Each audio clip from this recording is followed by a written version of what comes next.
Hi, I'm Dr. Christopher Newman. I'm Professor of Space Law and Policy at the University of Northumbria in Newcastle in the United Kingdom.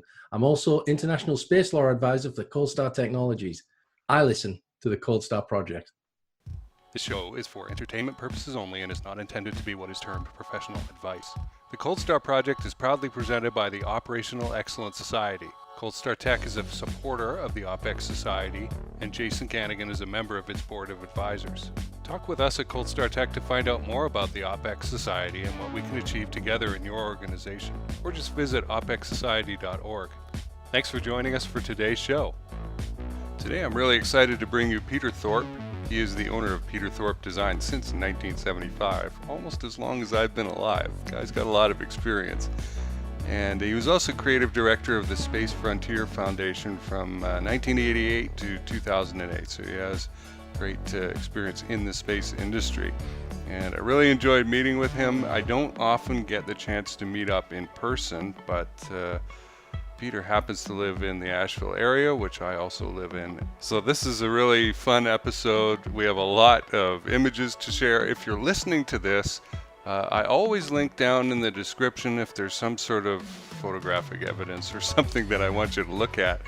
And in this case, I think we'll have a whole Google Drive of images that Peter has created linked to, as well as online shop and things like that. You can pick up prints or originals. So this is really fun. Peter, welcome. So one of the reasons I wanted to have you on after discovering you and watching you for a couple months and not hassling you is that art can be a tough subject as a young person to believe that you can make money at, right? And so I'm curious about how this journey happened and what happened to help you believe that you could make money being an illustrator and designer. Well, I started drawing when I was very young. And so everybody around me said, oh, he's going to be an artist. I thought, all right, I'm going to be an artist. Except I wanted to be a scientist. Yeah. I wanted to be a zoologist. I love animals. And but drawing came easy. And I just kept drawing and painting as a child. And somewhere around in 1974, my father and I went to England for a trip. And I very much loved the Tolkien books and the C.S. Lewis books. And the illustrator of the C.S. Lewis books, Pauline Baines, was very nice. I sent her a letter before I went there, and I said, I love your stuff, and I'd love to meet you. I ended up meeting her the next summer because I went to an exchange program there in Oxford. I went and met her and her husband at her house in Surrey. And I showed her my little drawings, and she said, yes, you can be an illustrator. You can do it. You can do just what I do, but you have to work hard, and it's really, really hard. But she said that was it. And she became quite a wonderful mentor to me over the years. She died in 2008, and I do her tribute website now. But Pauline was great, wonderful, and she knew Tolkien personally. Okay. One of her very first things that she did was Smith the Wooden Major. This was in the 40s, after The Hobbit, but before Lord of the Rings came out. And she had brought a portfolio of her work into George Allen in Unwin and left it there. And Tolkien was there working on Smith the Wooden Major, going over it with an editor, and he happened to see her work, and he said, well, how about this? Who's this person, Pauline Baines? Well, she's a new illustrator. Well, let her do it. He loved what he saw. And she did medieval sort of, art at that time. And he loved what she did with that. So she ended up doing a lot of his stuff, and he was the one who suggested her to C.S. Lewis for the Narnia books. So, this is just great stuff that I was able to go visit this illustrator. And this is all before college. This is while I was in high school. So then I'm in New Orleans, is where I'm from. I went to college in the Bay Area, California College of Arts and Crafts in Oakland. And I just loved fine art. And so I went to a fine art school, but I always wanted to be an illustrator, so it was a bit of a black sheep. And my father, being a CPA, loved the idea of me wanting to be an illustrator, to where I could make money. And so he urged me to pursue that as opposed to the fine art. And I was just lucky enough to get work. While I was at school, I was doing magazine covers, I was doing book work for publishers in the Bay Area in San Francisco. And by the time I graduated, I had a full portfolio of published work.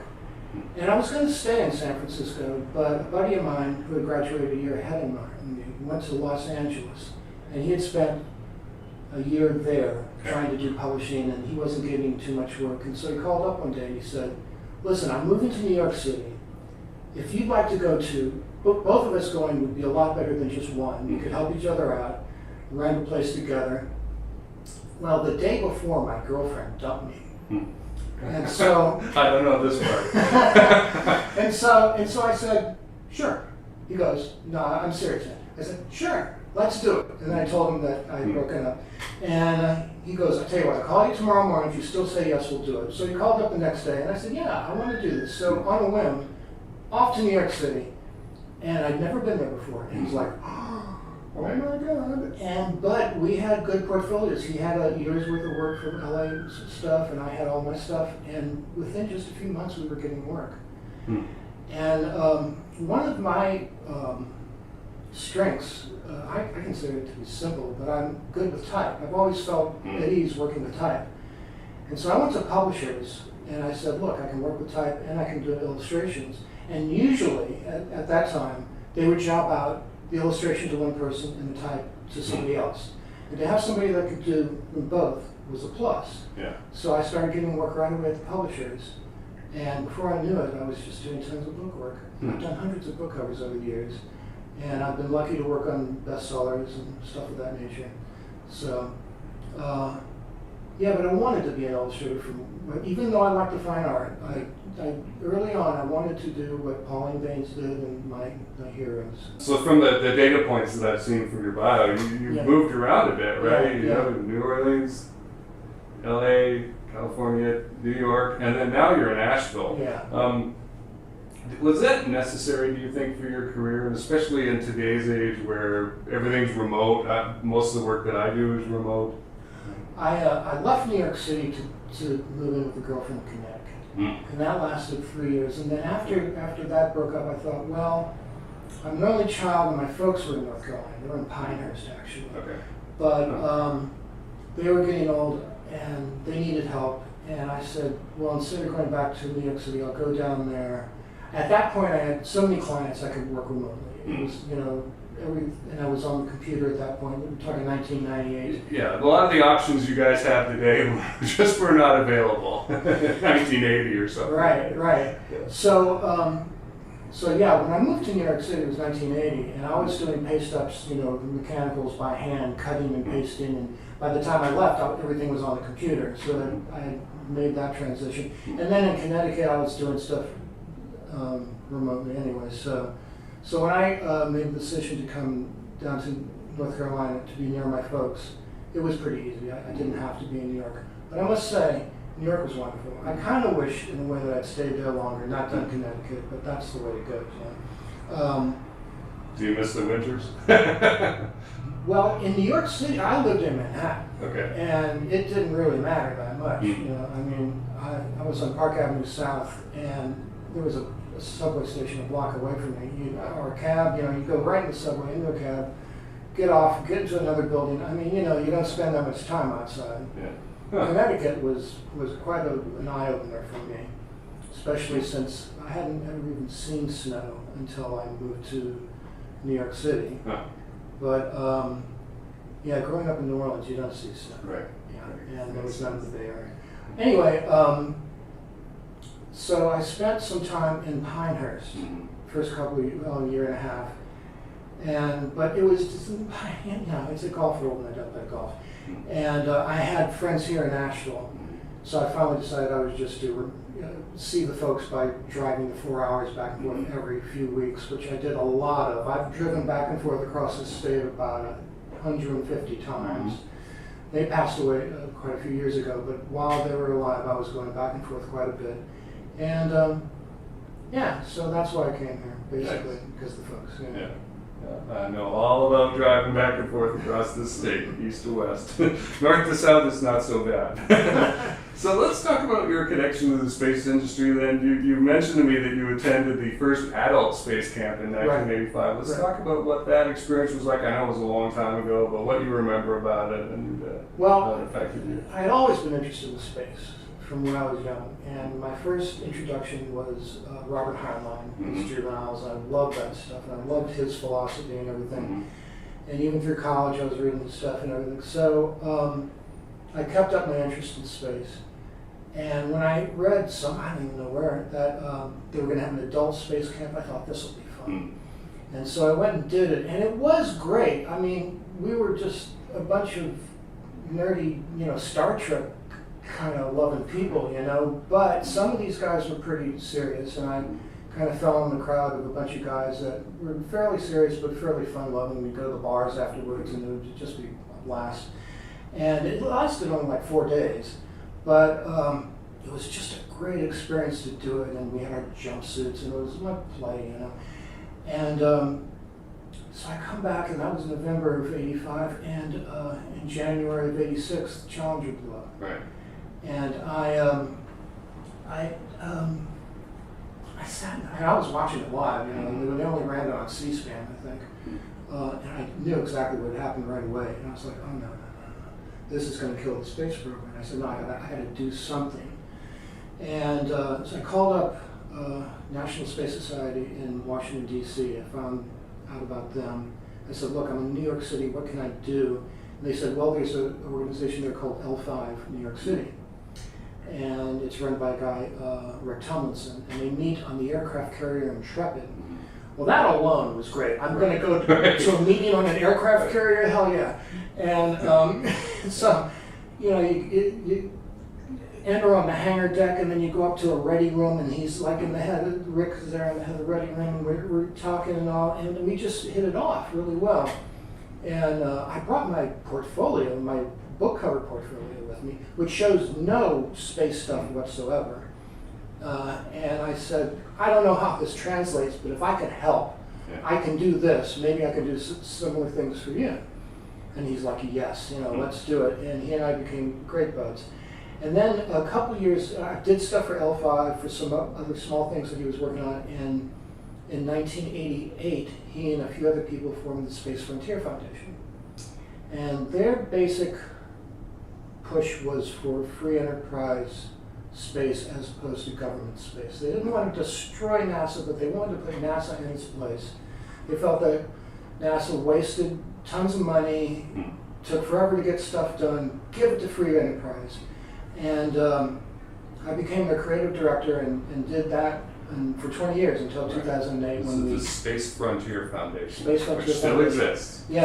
Yes, but it's now to the next generation. The younger generation is doing it. We decided in 2008 to hand it over and give it to the younger generation. Nice.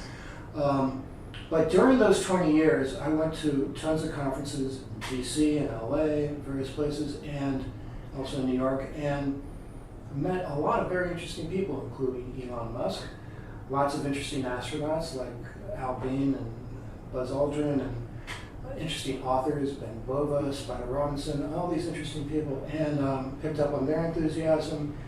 And I just wanted to help the space movement. And I guess I could have hooked up with some other organization, but I ended up with the Space Frontier Foundation. And it was great fun. I mean, I've got some stuff here to show you. I mean, this is the sort of stuff that I would do. These magazine covers, so I did all of that, and I designed the entire thing. I do their conference reports, programs, on and on. And so I was the graphic. So I was the graphic guy, and in a way I sort of felt like an outsider, sort of, because they're all technically minded. I don't know. I mean, I'm still trying to figure out a geosynchronous orbit. I'm not actually know what it is, but you know what I mean. I'm not the super technical, but I can take what they give me if they explain it to me and show it in a good graphic, way, and make it accessible. And but I've just found out that these people liked having somebody like me around, somebody who wasn't Mr. Techno, and had a different perspective on things. And So that was great. That was very fulfilling. So when I do an illustration, I use a palette, a wet palette like this. And it'll last for days. I cover it over at night. And it'll last maybe a good week. But eventually, I'm done with the illustration, and I've got all this extra paint. And I've got to get on to the next illustration, so I just would throw it away. And at some point it occurred to me, like, I'm throwing all this paint away. What? I shouldn't be doing that. What should I do? But I didn't have time to paint something else with it unless I painted an abstract. And I had lots of board laying around the studio and canvas, and so I started taking this extra paint and just doing sloppy background abstracts, just big brush strokes. And so Rick was by, he lived in New York City at that time, Rick Thomas, and he came by one day and he saw these, and he's like, wow, these are great, what are you going to do with these? And I'm like, I don't know, I just didn't want to waste paint. He goes, they ought to do some space, maybe like outer space stuff. I thought, maybe rockets, do rockets. And so I started doing these rockets on top of these sloppy backgrounds, and people started going nuts for them. And so I started giving them to people in the foundation, and then they said, well, look, at the next conference, come and sell some. I'm like, nobody's going to buy them, Oh, they all went, And so then I just started off with the rockets. So now I've got this whole side business of doing these rocket paintings, and a lot of big people have liked them over the years. And so I got invited to be part of Nova Space. They're out of Tucson. They're a gallery. They handle space art and space memorabilia, flown stuff. They have astronauts come to their conferences and all. And so I got in, I became one of their artists, and through that I became a member of the International Association of Astronomical Artists, IAAA. So by weaving my way through being a creative director at the foundation, I'm now part of that. And these are people that do technical, like NASA quality renderings. Okay. And I'm here doing my sloppy art rockets. But everybody loves them, and I've told those guys, I feel like a Van Gogh amongst a bunch of Da Vinci's, and they said, yeah, well, we all like Van Gogh, all right? So, Do you have those available as prints, or are yes, they okay, not just one-offs? Yeah, I do. I have all, sell them as... I'll link to that below. Yeah. Let's get that. So it's been fun, but again, I'm not one of these technical guys. I go to the conferences, and sometimes I go and sit in some of the talks, and I have no idea what they're talking about, But the overallness of it, of wanting to be in space, of wanting humanity to move out into space, that I think is super smart. Rick Tomlinson, early on when I was working with the foundation, introduced me to Gerard K. O'Neill, who wrote The High Frontier, who invented the mass driver, and who pretty much came up with the concept of space colonies. The O'Neill cylinder is named for him. And so I met him, and I started doing work for them. And the whole, basic concept of we must be a multi-planet species if we intend to survive came out of listening to him and his people talk. And it just makes total sense to me. And so I have a lot of friends that are artists that could care less about space, couldn't care less about space, excuse me. I always get that wrong. Anyway, and I've become pretty good at trying to tell them why they should like it. I mean, do you like Beethoven? Do you like, Shakespeare? You want that stuff to go on into the future. You don't want it to be just on one planet. Believe me, ask a dinosaur. Oh wait, they're all dead. Guess what happened to the dinosaurs? So it's become an interesting, fun thing for me to do, to figure out how to argue to my non-space friends why space matters. Then there's also just the inspirational aspect of doing these paintings, the rockets, and somehow, and I'm still not sure exactly how, teachers in England, it must have been somebody high up in the Teacher Association in England, saw the rocket paintings, which I have online, and decided that this would be a great thing for kids to look at and to do their own space art. And I started getting emails from teachers in England saying, our assignment this year is for our kids to do Peter Thorpe space rockets. You know, I'm like, oh my God. And could you judge our entrance, you know, and all this sort of stuff. And then I've gotten letters from the kids, you know, I've given all the feedback I can. And so I am inspiring kids. And I basically tell them, look, you guys are young enough, I'm really jealous, you're young enough that some of you people will be going into space, you know, to maybe work, maybe just to visit as a tourist, but you can do it, you know, and it's just great to be able to inspire, you know. So, but the rocket's basically, a rocket is an icon, and it's an inspirational icon, so that's about inspiration. So, yeah, I just think that space is extremely important, and it's the most important venture of our time, is to become a multi-planet species. Right. Absolutely. Okay. Yeah. Yeah, I've got a quote here from you. How an artist endeavors to inspire people to embrace space. I'm reading that to make sure I don't screw it up, and I think you are living that, which is great. Well, let's finish up with this then, a technical sort of question. You mentioned visual research as a part of your cover art design, and I'm curious about, we talked a little bit about the color palette and that. Yeah. How does that process go for you? Well, back in the day, I would have to go to a library, go to a bookstore and get books, check out books. And in New York, they had a wonderful thing, the New York Public Library Picture Collection. And the picture collection was in the building across from the main branch with the lions out front and all.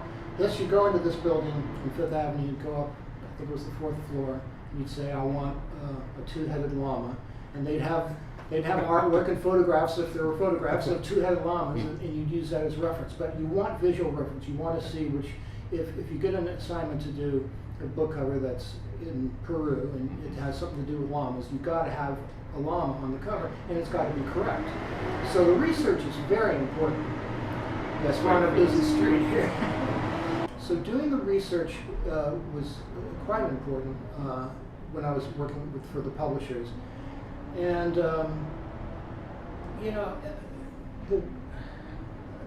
you saw my blog entry. It was actually Ron Noy's blog, where I talked about doing the Tony Hillman covers. That's Navajo-oriented stuff. And so I went to the picture collection and I looked up Navajo stuff, and I started seeing all these sand paintings and thinking, wow, this stuff is cool. How can I use this? And I eventually was able to incorporate those elements into covers. And I was very careful, because basically those are religious symbols for them, you know. So you want to be correct. If you did, say, Jesus on the cross and he was bald, you'd go, well, wait a second, he's not supposed to be bald. So when you're dealing with a culture's religious icons, you've got to be very careful. So I was very careful about the way I used the sand painting elements, because those are sacred images of the Navajos. And that required a lot of research. But I enjoy the research, really. I learned, and it's fun, because you go into an art director's office and you have no idea what he's going to hand you, and he hands you something about maybe World War II. And I have some knowledge of World War II, but this would be a certain battle. And suddenly I'd go and I'd read on this one subject, and I'd learn, you know.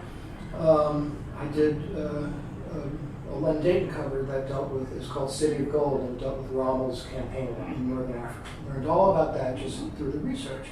It was great, you know, so that's fun, in my opinion. Some people might not think of it as fun. I do. I love history. I love researching things. Yeah. Yeah, and when you've got a nitpicky audience like space, if you don't get the details of the lunar lander right, they will nitpick. I've watched them do it with another artist. Yeah. They were kind to that artist. But I just heard that in a fellow space artist, Mark Maxwell, was telling me this, that when Norman Rockwell did his art of Aldrin coming down the limb, a very famous painting, Rockwell did not feel comfortable with doing hardware, and he got in touch with National Geographic, and one of their main artists ended up helping Rockwell with it. I forget the fellow's name, but Rockwell reached out and he got help on that, so he was smart enough to do that. Sounds like something I'll look up later. I may have my friend sent me a link to something about this artist, this National Geographic artist who just passed away. Yeah, that's right. The space stuff you want to be correct. Except, again, with my more inspirational rocket paintings, you know, you don't really see too many rockets like what I do. I'm doing retro rockets with fins. Yours are Bradbury type rockets, yeah, I guess. but there's a great Arthur C. Clarke quote somewhere in the, I don't know, maybe 70s. He said that he realized that today's rockets didn't need fins. He goes, but I still like a bit of fin. So I hope you enjoyed this interview with Peter Thorpe. I certainly did. It's part of my mission to bring other voices other than technical engineering business type things to you. And I'm always looking for ways to increase our total perspective on the industry. Thanks for listening.